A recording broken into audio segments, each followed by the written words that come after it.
I want to teach you how to reset the tension back to the factory standard for your check spring. Now this is your check spring.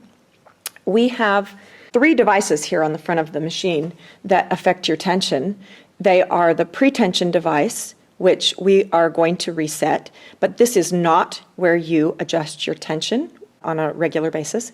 This is your main tension knob, and this is where you adjust your tension often, probably, righty-tighty, lefty-loosey, and then the check spring, which is usually something you set once, and then it should hold that setting. I mean, they eventually get worn out. If you ever change your tension device, your tension assembly, you may want to reset the new one so that you know you're starting off with your check spring in the correct position.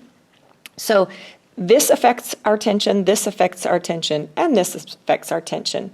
These 2 we usually set once, and this knob here we use regularly. Now, before you go messing with your check spring, I suggest that you make sure everything is working properly in your bobbin. So check your backlash spring in your bobbin case and make sure that you have proper tension on your bobbin case. Then you know that you've eliminated that side of the equation and we're only looking at the top thread to adjust that and get good tension. Now, a minute ago I set this way too tight, which I will show you the result of that, because sometimes you think, well, how do I know if I need to adjust my check spring? How do I know if it's that or the main tension that I change regularly? And here is a good indication that it is too tight. So when it's too tight, you can see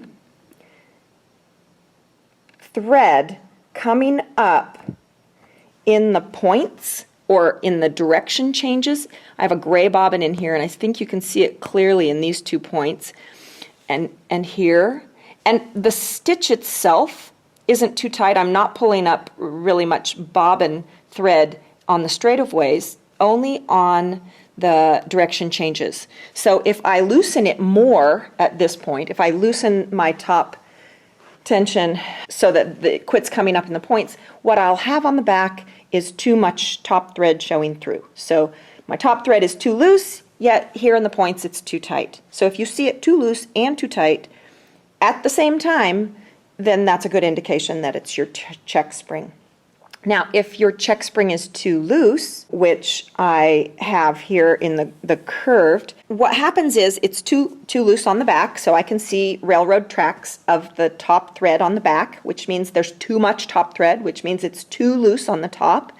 So typically you would, let me get there, tighten this knob, and you tighten it and tighten it and tighten it and keep looking at your stitch until it looks nice. And what happens is you can tighten that so much that you can see here the rotary disc here is not spinning. So it's not spinning as it should because I've tightened that down so tight that actually it has less tension instead of more on your thread, and so the tighter you try to tighten it, the more it doesn't tighten. So that would be an indication that your check spring here, the strength of it is too weak. You can also have snaggles on the back. You can have, like you're sewing along and everything is great, and then you just get this bird's nest in the middle of the way for no reason.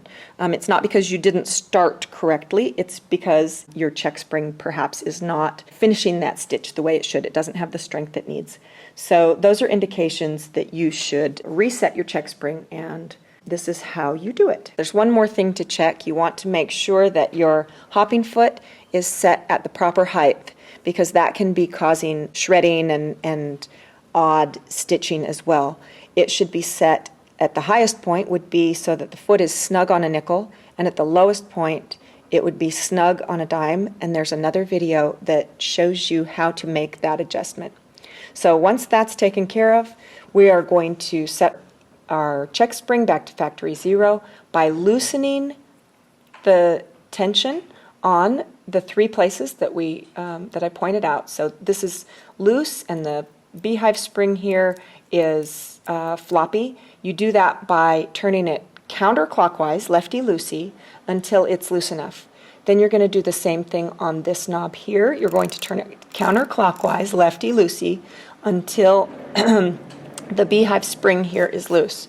So it may take several turns. I've probably just turned it, 4 or 5 times, and now I can see that that beehive spring has no compression on it and there's no tension there. Now we're going to loosen the check spring itself, and to do that you'll need a screwdriver that is narrow enough to fit here into the knob. There's a post and it has a slot that the screwdriver fits into. You're going to turn it counterclockwise, which will loosen the tension off that spring. And you're going to do that. You can see that as I do that, the check spring is not moving. It's staying with the curve where it is. I'm going to loosen it to the point the spring will actually move. The check spring will move down. So that's counterclockwise again. And I'm keeping a little bit of tension on my thread as it loosens. I just don't want it to jump out of the rotary tension device. It can jump the track and get caught back behind here, and then you would have a hard time doing this procedure. So just make sure that it's not jumping the track is all I'm trying to do. I keep loosening it, and I'll tell you when oh, there we go. It started to move down. So when that check spring starts to move down or counterclockwise as I'm turning the screwdriver, that's when you've reached your point. Now I'm going to bring it back clockwise until the bar, or the straight part, not the curved hook, but the straight part is touching the groove, and that is back behind here. So if you're standing straight on with your machine, you can see when that is in that upright position. So I bring it up to there and I pull on my thread. Now when I pull my thread, it's pulling down the check spring. I want to add enough tension to the check spring until it does not pull down like that. So I'm going to turn it clockwise until when I pull, it is not pulling down. And I'm doing that in small increments until I can see that I'm at that point. Now I can see I'm almost, oh, there we go. I could tell I was almost there. So as I'm pulling this, it's wiggling the check spring. I might loosen it, tighten it just a teeny bit more. All right, so I'm now to the point where I can pull my thread through and the check spring does not get pulled down. Now I'm going to tighten the top one back up, and I'm going to turn this knob until it's level with the post inside. There we go. The post inside and the mark is pointing up. So that one's set, and I'm going to leave it alone at this point. Now I'm going to turn this one full turn, the tension device. Now I'm going to make a mark on here just so I can tell what one full turn is, and if that's helpful for you, you go ahead and do that too. So I did one full turn, and I'm going to pull on my thread, and if that makes it so that my check spring will pull down to 9 o'clock, which it does, then that's where I'm going to start. All right, now I'm going to sew, and I'm going to assess the stitch. And I'm going to sew for a little bit so I get a good assessment of what I'm seeing. And I'm going to sew a little bit in every direction. And now I'm going to ask myself, is this a good stitch? You can go watch another video on how to assess a good stitch, and then you'll maybe be a better judge at what you're seeing. Now I think that I need to add a little bit more tension to the top, and so what I'm going to do here is turn this knob again by 5 minutes on a clock. So if you need to kind of look 5 minutes on a clock for the check spring. And then I'm going to add half a turn on the knob. So there's half a turn, and I'm going to stitch some more.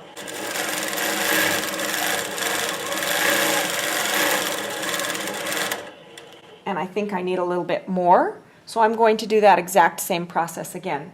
5 minutes on the check spring, and that's done with the screwdriver in the slot, and you're turning it 5 minutes, how much you turn the screwdriver, and that will tighten what you get on the check spring. Now that's 5 minutes clockwise because we're tightening righty-tighty, and then half a turn on the main tension knob, and I'll stitch some more. It's not unusual to have to do this a few times.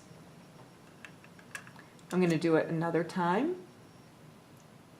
5 minutes and half a turn.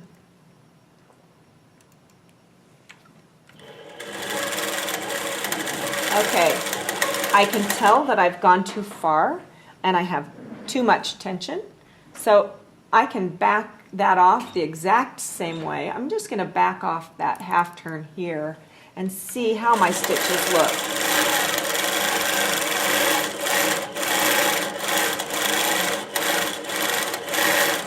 And I feel like, as I showed in the beginning of the video, it's coming up in just my points. So I over tightened, and I'm going to turn it back that last 5 minutes.